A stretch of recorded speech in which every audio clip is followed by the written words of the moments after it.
Hi, everybody. I'm here to share the topic of the month for you in our nutrition program.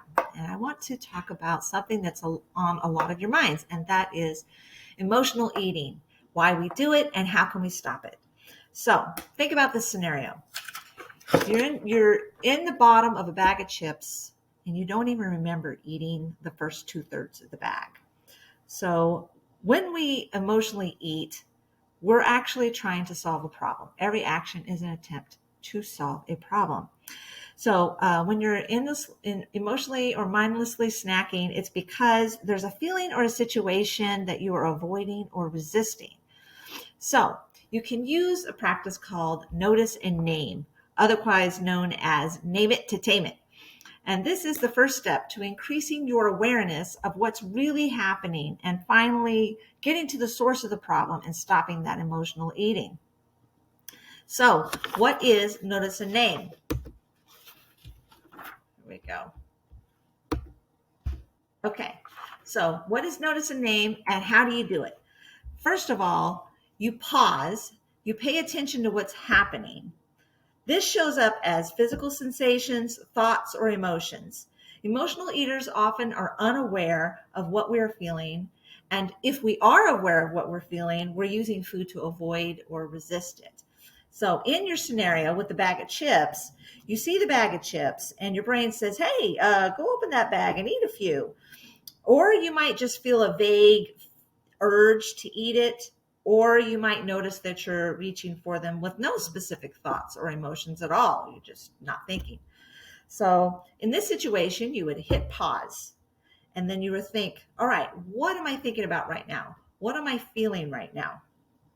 And even just that few seconds will give you time to interrupt that whole chain of events and get more aware of what's really happening. So the next step is to call it out. When you start figuring out, becoming more aware of what you're thinking and feeling, you got to use a word to name it. And you want to get as specific as you can. So I've shown a wheel here with some words, and this is part of your resources. If you do a notice and name as one of your practices, you'll have access to this wheel to help you get more specific with what you're feeling. Words are powerful, and if you're able to put the accurate word to match what you're feeling, then you really are making progress and you can actually you're much more on your way to solving the problem. So in your scenario, the chip set scenario, you might notice, hey, you know what, my jaw is really stiff or my shoulders are stiff. I'm feeling a bit restless. Or you might even just notice that you think better if you're eating. So you just start to become more aware of things. So step 3 is repeat it over and over and over.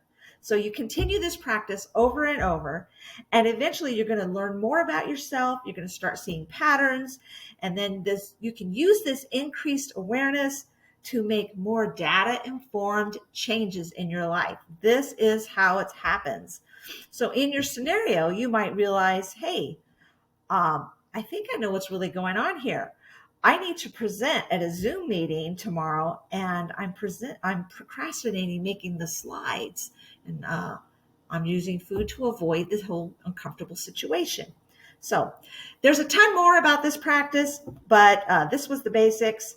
If you'd like to learn more, send your coach a message through the app saying, hey, I want to try notice and name at our next check-in.